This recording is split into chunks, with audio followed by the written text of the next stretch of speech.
یہ مسکنسیپشن ہے ہمارے ہاں یہ بھی جی جی کہ میت اگر گناہ گار ہو تو اس کا جنازہ اکڑ جاتا ہے، وہ بھاری ہو جاتا ہے، اور اگر فوت ہونے والا نیک ہو تو اس کا جنازہ بڑا ہلکا ہوتا ہے. یہ ساری فضولیات ہم نے خود تراشی ہیں. بندہ نیک ہو تو اس کی موت کو تکلیف نہیں ہوتی، گناہ گار ہو تو اس کی جان بڑی شدت سے نکلتی ہے. ام المؤمنین عائشہ رضی اللہ عنہا فرماتی ہیں نبی رحمت صلی اللہ علیہ وسلم کا سر مبارک میرے سینے کے ساتھ لگا ہوا تھا، اور باتیں کرتے کرتے تب آپ کی روح پرواز کر گئی، مجھے پتہ نہیں چلا.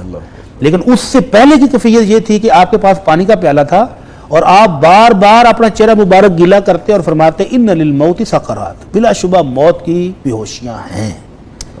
سختی آپ کو بھی محسوس ہوئی.